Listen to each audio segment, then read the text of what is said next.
Pemirsa Kemendikti-Saintek dan Kemenkes bentuk komite untuk cegah kekerasan di pendidikan kedokteran buntut kasus dugaan kekerasan seksual yang terjadi di Bandung termasuk di Jakarta Pusat.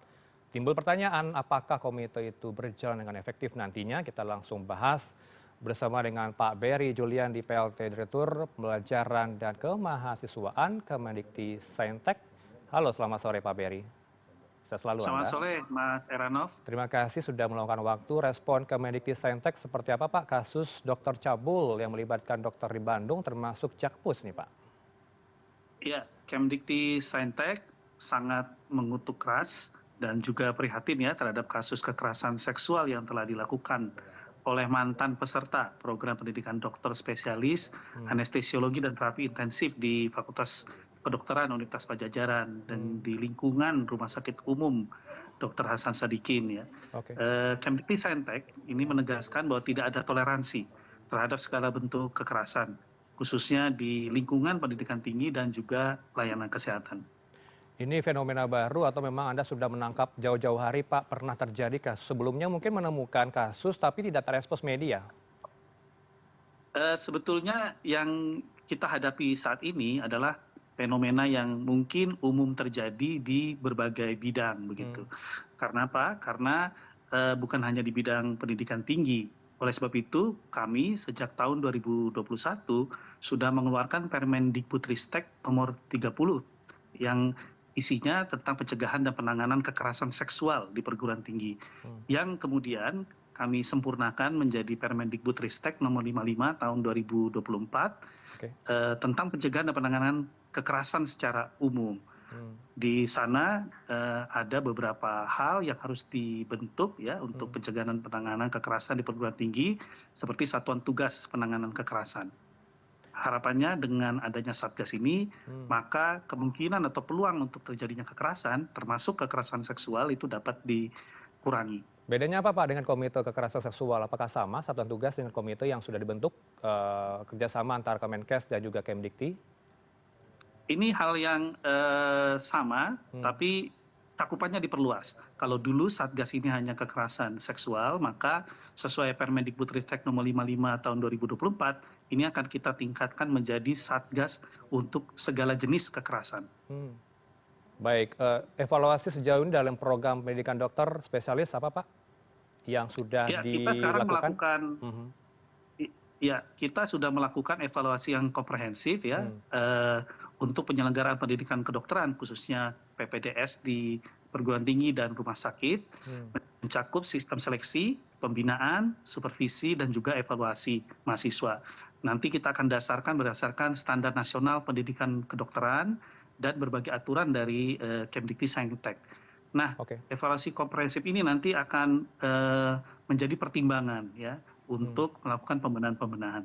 Pembenahan yang dilakukan seperti salah satunya Pak evaluasi dari Pak Menkes, bagaimana kemudian tes psikologi dilakukan, tes kejiwaan dilakukan secara berkala Pak, selama 6 bulan sekali. Apakah ini menjadi hal yang cukup efektif mengetahui kejiwaan seorang dokter PPDS? Ya, betul sekali. Jadi selain saat seleksi masuk untuk program pendidikan, maka nanti akan ada tes rutin untuk memantau bagaimana keadaan mental dan juga psikologi dari para peserta didik. Artinya sebenarnya tes psikologi ini sudah dilakukan selama berapa kali Pak sebelum kasus cabul marak terjadi ini? Apakah memang luput adanya tes ini dari pantauan kementerian Anda atau bagaimana? Ya, seperti kita ketahui ya Mas, untuk tes psikologi itu dilakukan pada saat seleksi masuk. Namun tentu karakter atau sifat seseorang itu dapat berubah. Oleh sebab itu, maka kita akan tingkatkan ya bukan hanya saat seleksi masuk tapi juga di saat sedang menjalani pendidikan untuk pemantauan seperti yang sudah disampaikan oleh Pak Menteri Kesehatan. Baik, dalam konferensi pers kemarin kita simak bersama dengan Kementerian Anda Pak Berry. Pak Berry juga yang menarik adalah bagaimana kemudian perhatian dari pihak Kemenkes terhadap siswa atau mahasiswa PPDS ini adalah mereka kerap mengalami kelelahan Pak. 80 jam ini mereka lelah sekali dalam seminggu untuk praktek. Ini bagaimana kemudian? Apakah disamakan nanti dengan PPDS luar negeri 50 jam dalam seminggu?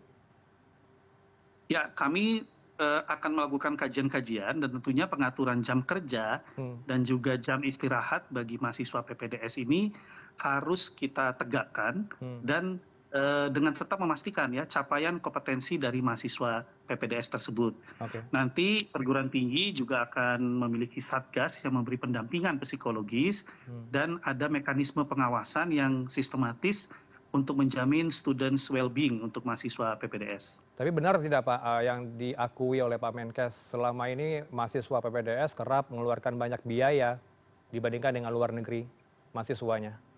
Ini biaya apa Pak Ya, saya kira-kira? rasa Mhm, Ya, saya rasa itulah yang selama ini terjadi walaupun tidak di semua penyelenggaraan pendidikan maupun di rumah sakit ya. hmm, Sehingga kita akan coba membenahi dengan menjalankan Undang-Undang Nomor 17 Tahun 2023 tentang kesehatan dan PP Nomor 28 Tahun 2024 hmm. yang mengamanahkan adanya pemberian imbal jasa pelayanan medis kepada mahasiswa PPDS sebagai hak yang diberikan oleh rumah sakit.